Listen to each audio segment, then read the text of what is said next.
Never miss अ prediction videos. Channel subscribe करके bell icon press करें and stay updated for latest videos. Mahalakshmi नमस्तुभ्यं सुरेश्वरी, हरि प्रिये नमस्तुभ्यं दयानिधि। महालक्ष्मी के और माता के नवरात्रे चल रहे हैं।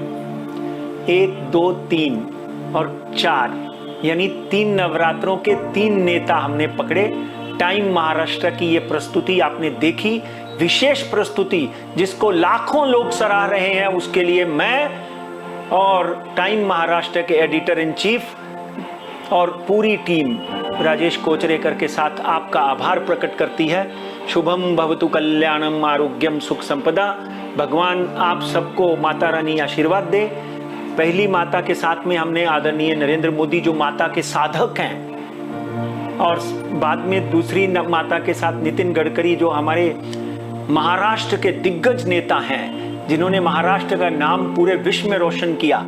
इतनी अच्छी अच्छी सड़कें और सड़क का काम किया कि मुझे नहीं लगता कि इतना कोई भी भारतीय जनता पार्टी का नेता इतना सक्षम है। तीसरे नेता जो भारतीय जनता पार्टी और भारतीय राजनीति का ध्रुवीकरण बदलने वाले हैं, जिनको आप चाणक्य कह सकते हैं, कौटिल्य कह सकते हैं, देश की शक्ल बदलने वाले, उनका नाम आदरणीय अमित भाई शाह। इन 3 नेताओं के बारे में हम बात कर चुके हैं। आज हम थोड़ा सा विरोधी पक्ष की तरफ चलेंगे। विरोधी पक्ष में सबसे पहला बड़ा नाम है मिसिस सोनिया गांधी एंड उनके सपुत्र श्री राहुल गांधी, राहुल राजीव गांधी जिनका नाम है। राहुल जो हैं, उनकी जब हम कुंडली का अध्ययन करते हैं तो बहुत सी चीजें सामने आती हैं। परिवार की पृष्ठभूमि लेकर चला हुआ बच्चा जिसको अभी तक सफलता नहीं मिली है। देखिए, सफलता उनको कहां मिली? स्टेट्स में मिली। वहां पर भी उनको आधी सफलता मिली और आधी सफलता भारतीय जनता पार्टी ने अपनी निपुणता के साथ वापस ले ली। चाहे महाराष्ट्र है, चाहे कर्नाटका है, चाहे राजस्थान है, चाहे मध्य प्रदेश है। तो आज हम भारतीय कांग्रेस के सबसे दिग्गज नेता राहुल गांधी, जो राष्ट्रीय अध्यक्ष रह चुके हैं, अभी उनकी माता जी हैं मगर कार्यकारी अध्यक्ष हैं, मगर राहुल गांधी उस जगह से हैं, उस परिवार से हैं। यहाँ पे देश के सबसे पहले पंतप्रधान कौन बने? जवाहरलाल नेहरू। उसके बाद उनकी दादी, उसके बाद उनके पिताजी और उनके चाचा संजय गांधी, जो देश के दिग्गज नेताओं में रहे। जो परिवार इतनी कुर्बानियां दे चुका है, इतने प्राइम मिनिस्टर दे चुका है, तो उनकी कुंडली का अध्ययन करके मैं बड़ा गौरवान्वित होता हूं। 19/6/1970 9:30 सुबह सफदरजंग हॉस्पिटल, सफदर और दिल्ली।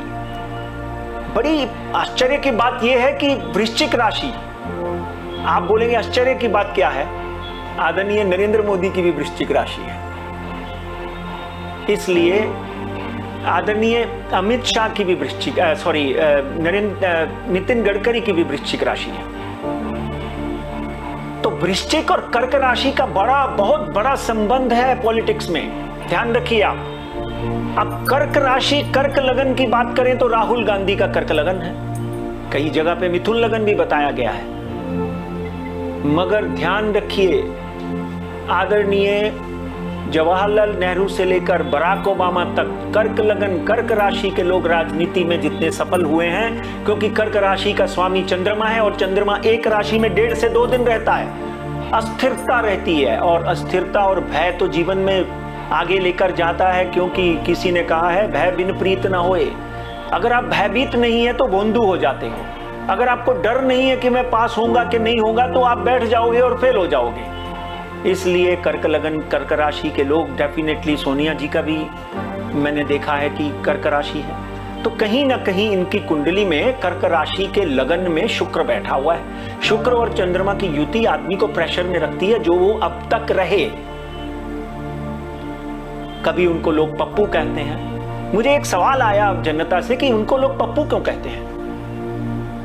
मित्रों, एक बात ध्यान रखिए, स्वर्गीय श्रीमती इंदिरा गांधी को लोग गूंगी गुड़िया कहते थे। ध्यान रखिए ये बात, आज मैं नहीं कह रहा हूं, इतिहास गवाह है कि श्रीमती इंदिरा गांधी को गूंगी गुड़िया कहते थे, मगर वो ऐसा बोली कि पूरे संसार में उनकी स्पीच, अगर आप मोदी जी की स्पीच देखते हैं और इंदिरा जी की स्पीच देखे हैं तो इंदिरा जी की स्पीच भी मोदी जी से कम नहीं होती थी। ऐसी दहाड़ी कि दुनिया देखती रह जाएगी, ऐसा दहाड़ेगा पप्पू कि पूरी दुनिया को दुनिया देखती रह जाएगी। ठीक है, मजाक मस्ती चलती रहती है, जुमले चलते रहते हैं। सबसे बड़ी इंपॉर्टेंट बात यहां पर एक बात ध्यान रखिए, जो कुंडली के जातक जानक लोग हैं, पीपल हु नोज हॉरोस्कोप, आदरणीय मनमोहन सिंह की बात करना मैं यहां जरूरी समझता हूं। 11 मतलब कुंभ राशि का राहु, 5 नंबर मतलब सिंह राशि का केतु, और 2001 में मनमोहन सिंह की कुंडली में राहु की महादशा लगी। एक वाहद एक ऐसा पंडित था 2004 में जो बोल रहा था कि आदरणीय अटल बिहारी वाजपेयी का इंडिया शाइनिंग धूल में मिल जाएगा, अगला प्रधानमंत्री मनमोहन सिंह होगा। उठा के देख लीजिए गूगल, उठा के देख लीजिए 3000 न्यूज़पेपर जिन्होंने पहले पेज के ऊपर यह छापा था, और बड़े बड़े दिग्गज नेताओं ने आकर मुझे शत शत प्रणाम किया था। 11 और 5 ऐसा समीकरण है कि भारतीय राजनीति में मनमोहन सिंह जो बनना नहीं चाहते थे, सोनिया गांधी ने कुर्ता पकड़ के उनको कुर्सी पे बिठाया और बोला तुम पीएम बनोगे। तो राहुल गांधी जो इंदिरा जी का पड़पोत्र, राजीव गांधी का पुत्र, क्यों नहीं बन सकता प्राइम मिनिस्टर? एक बात ध्यान रखिए, इनकी यात्रा जैसे शुरू होती है वो होती है शनि की महादशा से। शनि इनका मंगल की राशि में है। 18/6/1970, 3/12/1970 तक डेफिनेटली बचपन में बीमार भी रहे होंगे। फिर बात आती है बुद्ध की 3/12/1970, 3/10/1989। शिक्षा तो हुई मगर शिक्षा में रुकावटें बहुत हुई, कोई बोले ना बोले। यहां पर तो देश के दिग्गज नेता फेक डिग्रियां लेकर घूम रहे हैं, मगर राहुल गांधी की शिक्षा हुई और वो भी विदेश में हुई, पढ़े लिखे हैं, सभ्यता, भाषा, प्रेम, वाणी सब जानते हैं। मगर समय अगर साथ में नहीं है तो आप कुछ नहीं कर सकते। भाग्य जायते सर्वदा न पुरुषुम न कौशलम। तो 1989 के बाद एक बड़ा ही खराब समय इस बच्चे के ऊपर आया। 3/10/1979 यानी 3/10/1989 केतु की महादशा लगी। ये वही केतु है जिसने देवेंद्र फडणवीस को 108 विधायक लाने के बाद भी बाहर बिठा दिया। समझ लीजिए आप बात को, ये वही केतु है जिसने राजीव गांधी, राहुल गांधी के पिता की हत्या करवा दी। ग्रह दशा में लिखा हुआ है कि केतु, राहु, शुक्र, शनि अगर सूर्य के साथ बैठे हैं तो सूर्य पिता है और ये चारों ग्रह राक्षस है। उनकी दृष्टि पिता की मृत्यु, या पिता बीमार पड़ जाते हैं या अकस्मात उनकी डेथ हो जाती है। ये मृत्यु अकस्मात थी। 21/5/1991 तमिलनाडु के किसी कार्यक्रम में गए हुए राजीव गांधी ब्लास्ट में मारे गए। मैं उनकी दिवंगत आत्मा की शांति के लिए प्रार्थना भी करता रहता हूं। बहुत ही सुंदर, सुशील, ज्ञानी, देश को आगे बढ़ाने वाले नेता। केतु की महादशा 1996 तक रही और राहुल गांधी जो है इस सदमे से बाहर नहीं आ, पूरा परिवार ही इस सदमे से बाहर नहीं आ सका। मिसेस गांधी बाहर बैठ गई, बिल्कुल उनको कोई इंटरेस्ट नहीं रहा क्योंकि पति की मृत्यु हो गई। उसके बाद शुक्र की महादशा आई 1996 to 2016। लोगों के 1000 आग्रह के बाद मिसेस गांधी ने फिर कांग्रेस का, ये राहुल गांधी की कुंडली से मैं कांग्रेस का भविष्य भी बोल रहा हूं और उनका भविष्य भी बोल रहा हूं। 1996 से 2016 तक शुक्र की महादशा में रहा है। मिसेस गांधी ने फिर एक बार डोर अपने हाथ में ली और कमान संभाली और कांग्रेस को सुदृढ़ करने में हर जी जान कोशिश करी और सुदृढ़ किया। इसलिए तो 2004 में कांग्रेस की सरकार बनी। 2004 में कांग्रेस की सरकार बनी और 96 से 2016 तक यानी 2014 तक कांग्रेस की सरकार रही। और डेफिनेटली जब सरकार उनकी है तो राहुल गांधी बड़े ही सक्षम और बड़े ही पावरफुल रहे हैं उन दिनों। जब मनमोहन सिंह थे तो मनमोहन सिंह तो नाम मात्र के पीएम बने रहे, पीएम तो राहुल गांधी और सोनिया गांधी थी, ये लोग बोलते हैं, मैं नहीं बोल रहा हूं। फिर 2019 यानी सूर्य की महादशा इनकी अभी लगी थी 2016 से 2022 तक।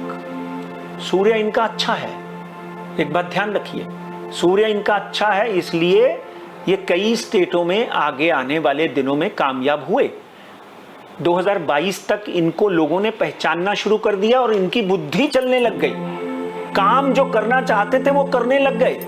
कर्क राशि का स्वामी चंद्रमा है, आगे देखिए बहुत इंपॉर्टेंट भविष्यवाणी है, 2022 से 2032 तक इनकी चंद्रमा की महादशा लगी हुई है। चंद्रमा लग्नाधिपति, लगन का स्वामी है इनका, और लगन का स्वामी चंद्रमा जब उनकी राशि बनती है तो डेफिनेटली आदमी कहीं ना कहीं बड़ी बड़ी सक्सेस पाना शुरू कर देता है।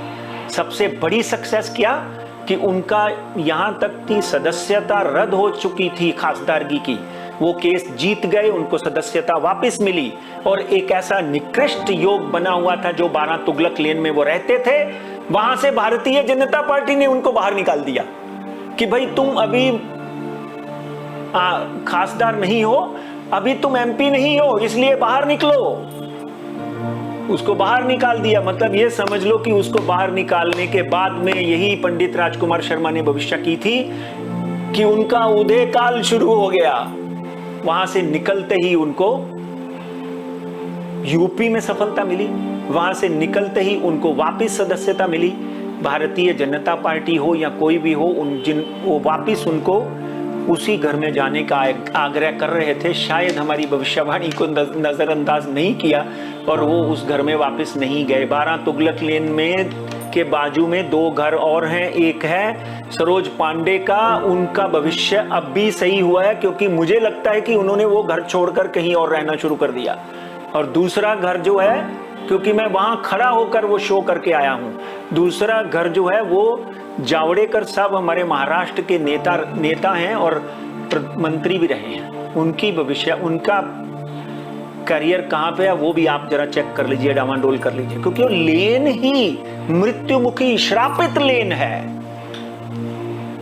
आज हम बात करते हैं राहुल गांधी की 2022 से 2032 तक।